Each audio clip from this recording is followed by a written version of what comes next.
Right, so I believe we do actually have to fight him and get into a battle here. But I think it's pretty rough. All may set foot within this door to lay claim to its rewards. However, you must first overcome a trial. Should this fail to deter you, open the door and step inside. Uh-oh. I can't do it.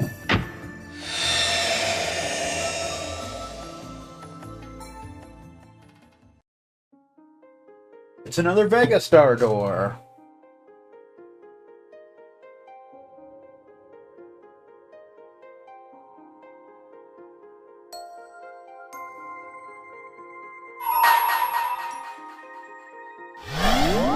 Yet this is the fight I believe you want protection from Petrify from.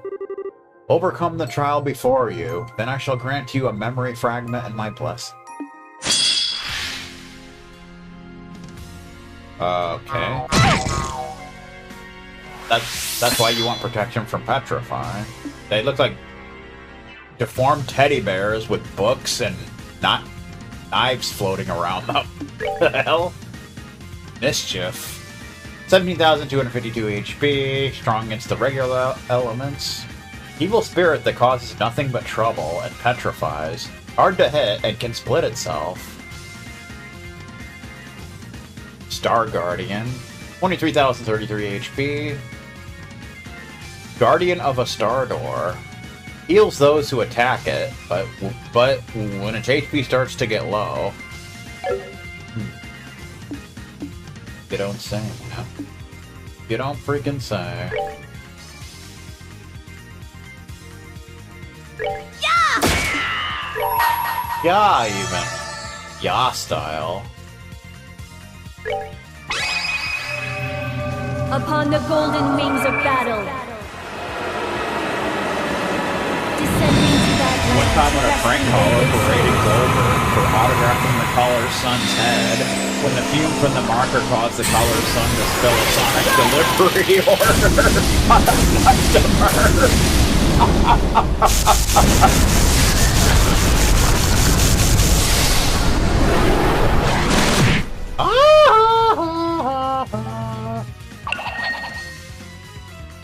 Oh, my healing. Thanks for healing me, sir. Healing style, even. Yeah, that's gonna get old real quick, by the way.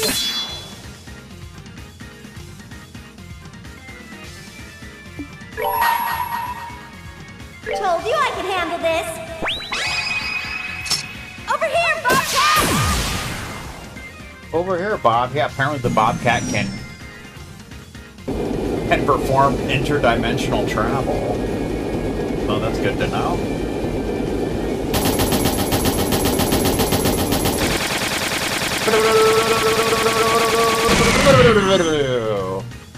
So you want to get rid of these jerks as quick as you possibly can. Because of petrification. Ooh, that would be very nice. I'm sorry. What the heck? I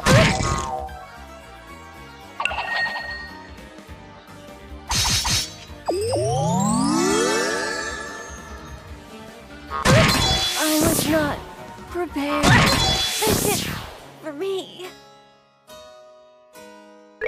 Try that again.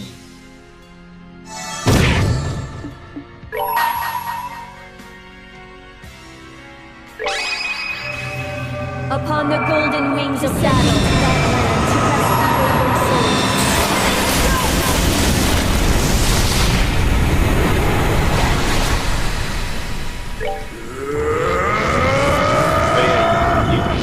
You want to get rid of them as quick as you can, or you will die. Now enjoy the rest of the album.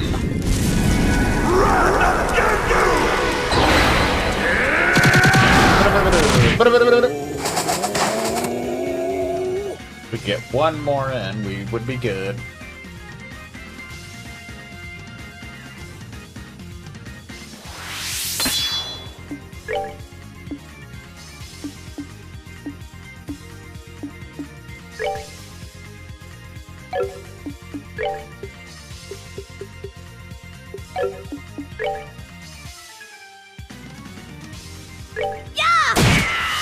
One damage? That's some bullshit. Told you I could handle this. There we go, that should take care of some of them. Over here, Bobcat! Which would help out tremendously.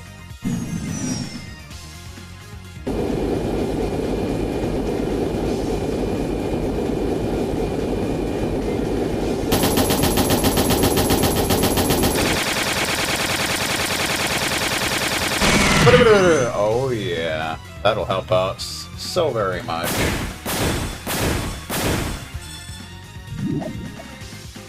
Divide? The little nerd. Of course, dividing also causes them to half their HP, so kind of a thing.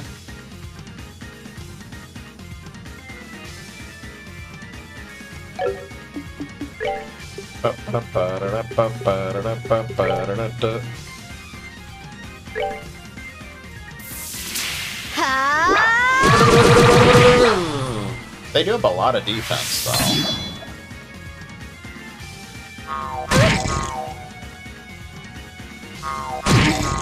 A lot of people probably opt to come back for this one at another time. I was not prepared.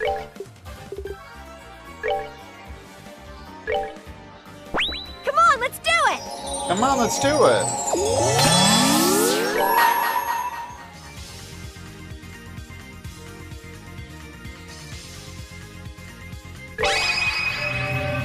Upon the golden wings of battle. Descending to rescue their souls.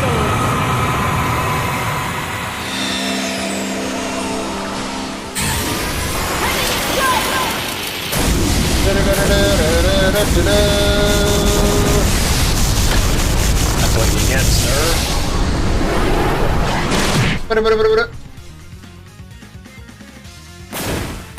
Oh, it dropped the big boy and another one of their bitch asses. I failed.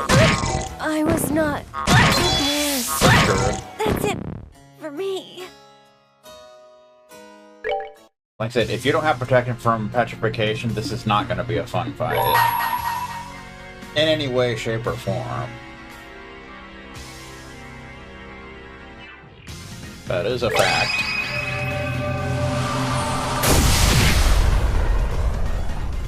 One prank phone call when the caller berated a bowling alley, when the prank caller said fungus from a bowling ball ruined the caller's son's fingers, when the caller's son got fired from a Sonics, when the fungus grossed out the customers.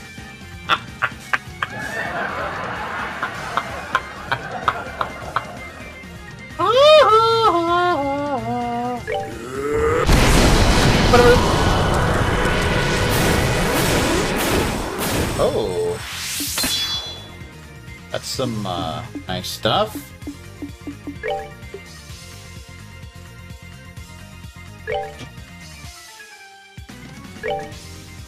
Come on, let's do it! Flamethrower! Oh, this is going Told like you I could handle this. a million times better.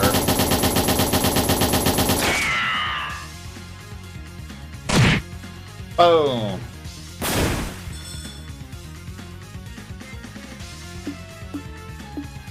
Doo-doo-doo.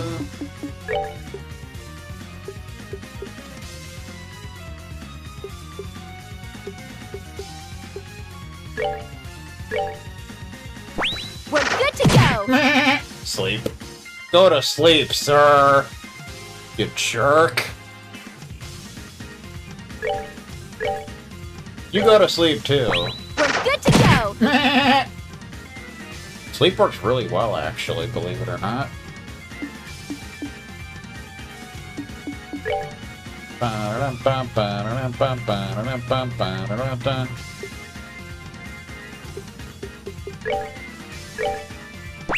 on, let's do it.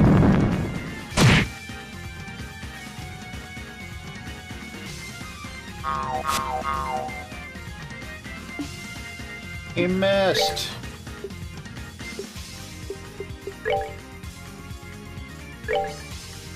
Hey! Flamethrower! When their defense is too high, just do that.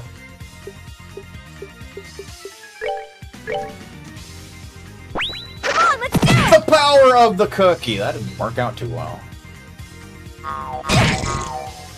Well, you knew that had to be inevitable.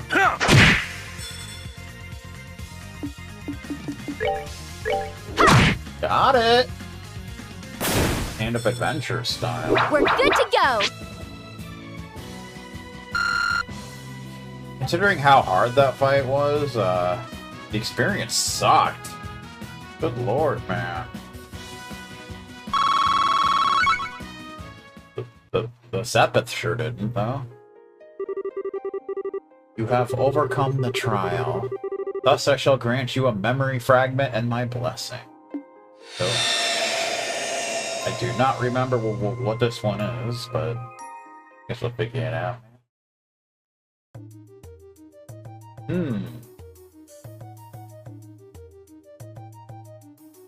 Okay. You say so. Orbits are devices that use the orbital energy contained within Septium to cause a variety of useful effects. Yeah? It has only been a little over half a century since they were first invented. Invented style, even. One prank phone call when a caller berated a whiteout company when whiteout fumes caused his son to go to sleep on the job when his son got fired.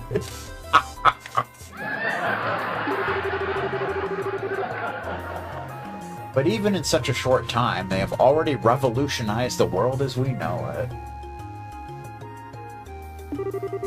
From daily necessities such as lighting and heating, to tanks and other similar weapons used to defend our nations, orbits are used in just about every facet of our lives.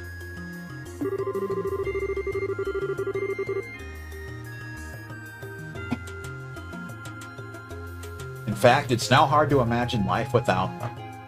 So much of what we take for granted in life now involves them in some way.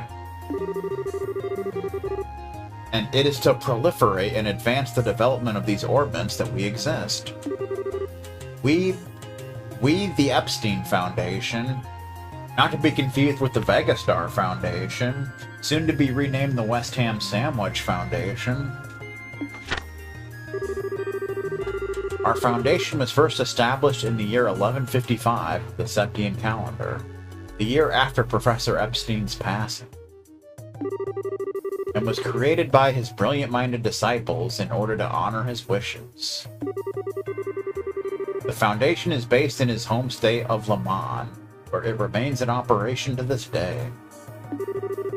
It was rather limited in size in the beginning, and its attempts to spread orbital technology was initially met with little success. That's too bad. Sensing that the professor's dream would never be realized at the rate they were going, 3 key researchers left Le Mans to try and spread the seeds of orbital technology across the continent themselves. We know who they are.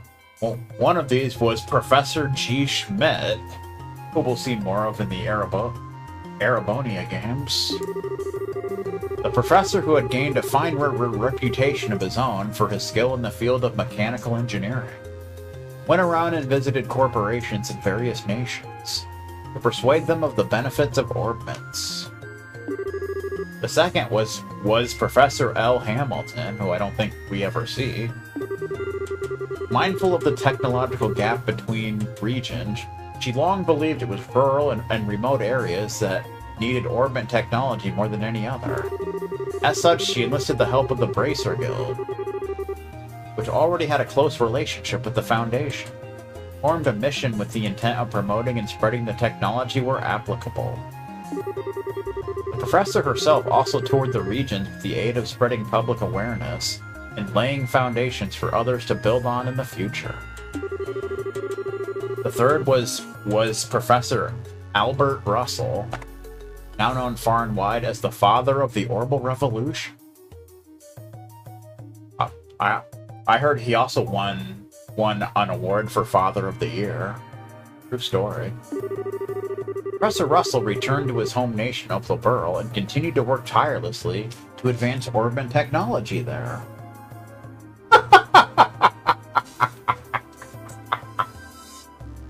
One prank phone call when the caller berated a store manager over a tire gauge that caused his son to have a car accident. When the caller said his wife would whoop the manager like the manager stole her lunch.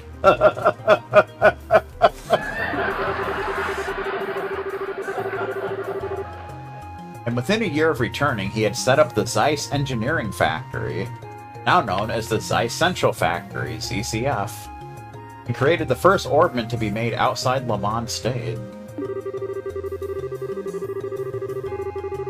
3 years later, the reigning king of Liberl at the time, Edgar III, visited the factory to inspect it, and he decided to donate a large amount of money to further his research. With His Majesty's endorsement, orbments began to spread like wildfire throughout the kingdom, bringing such prosperity that the people of the other nations were filled with envy.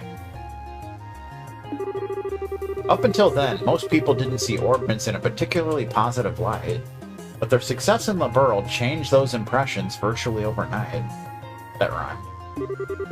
One nation after another began to reach out to our foundation to share orbment technology, and both our foundation's financial and social standing became that much more secure.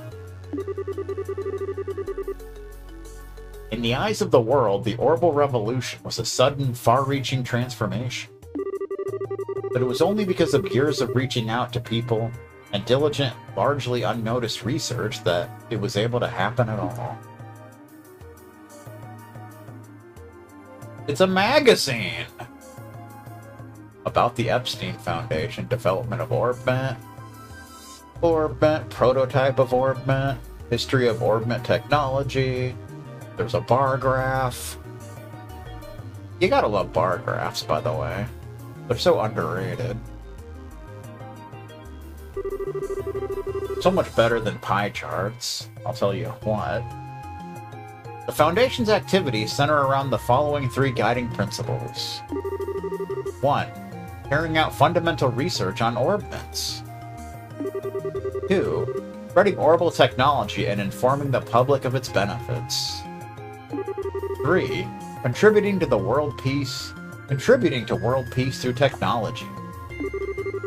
Now then, let's discuss each of these 3 guiding principles in more depth. Are we like in the middle of a class or something? What's going on?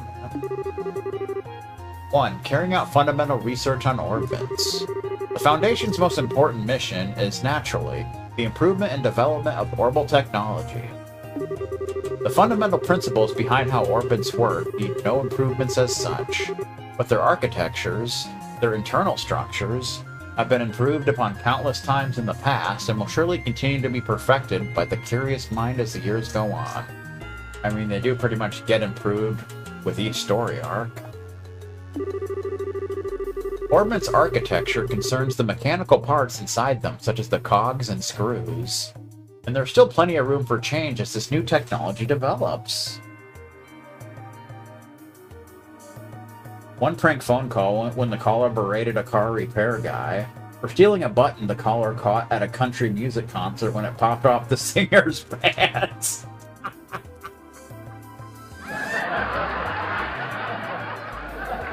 In McGraw style, even. These improvements can reap great rewards, but the research necessary to make them is known to be as lengthy as it is expensive. As a result, companies who prioritize profit over all else are less inclined to pursue them. Country music style. That makes our Foundation's research all the more important from a social perspective. 2. Spreading orbital technology and informing the public of its benefits. 2 other important goals of the Foundation are to spread orbital technology as widely as possible, and to educate the public on the correct way to use it. While orbits have become part of the daily lives of most who live in advanced nations and populated urban areas, the reality in remote and mountainous regions is very different. To counter this, we have long worked to send missions of engineers and bracers to these regions to try and better the standard of living for these people and will continue to do so. We also continue to work on other ways to spread awareness of orbital technology, such as working closely with the Epstein Church to have it added to the curriculum of Sunday school classes. Wow. One concert when Tim McGraw and Faith Hill were performing when a fan grabbed Tim McGraw's members.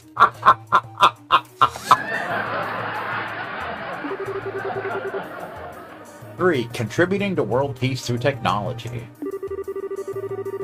It is to pursue this noble yet extremely difficult goal. The Foundation has had a close relationship with the Bracer Guild ever since its initial founding. The Guild was established as an international peacekeeping organization and can mediate on conflicts between nations from a neutral point of view, making it essential to the stability of our world as it frickin' stands. The Epstein Foundation, not to be confused with the Vegastar Foundation, soon to be renamed the West Ham Sandwich Foundation, continues to back them up fully in their cause, both with financial aid and using the fact that Le Mans State is the only place where tactical ordnance are produced to provide them with equipment. Just as well, this relationship also provides ideal feedback towards tweaking the quality of tactical ordnance as they are used in combat and controller throwing incidents too. Every machine and every invention goes through a long, grueling process behind the scenes before eventually reaching its finished, refined part.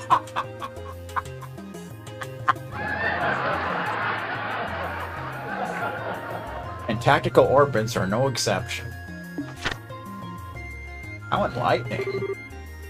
Then, in S1190, our Foundation unveiled the Orbital Network Project, or the ONP, which will be implemented in partnership with ZCF. Said project aims to join all of Zemuria together with a single united communication network, also known as the Internet. But our hope is that it'll do much more than that. There'll be more on that in the Crossbow games. Our hope is that it'll help to realize a peaceful world through communication. Sadly, Orbman's relationship with peace as a concept has become somewhat complicated. Are they aiding in its realization, or are they doing the exact opposite? Professor Epstein expressed his hopes that their ability to realize the limitless looping of energy would be able to bring lasting peace to the world. Instead, recent years have thoroughly betrayed those hopes, and the post-revolution world has been a chaotic one indeed, with lots of controller throwing and mustard truck incidents. The conflicts between Liberl and Arabonia, for one, made significant use of orbital weaponry, airships included.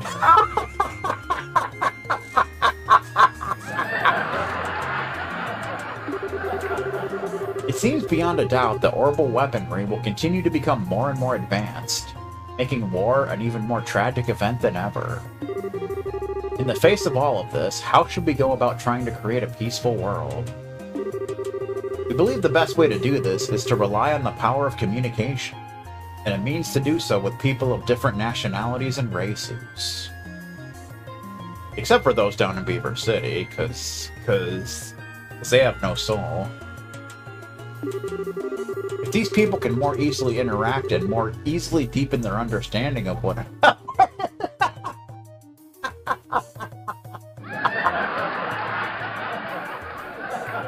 perhaps that'll allow us to create the world we all so dearly desire.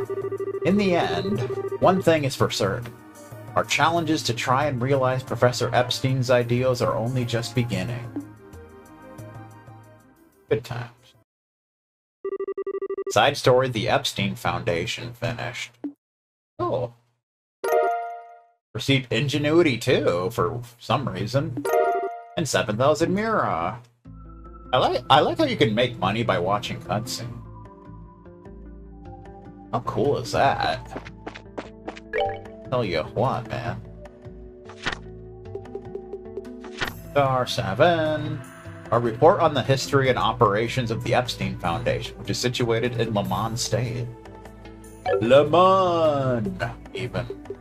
So we got Ingenuity, too. Which... recovers a small amount of EP while walking and in battle. So that's, you know... but it takes 3, so, you know, we can't really put that on. But that wouldn't be a bad thing to have on, in all honesty.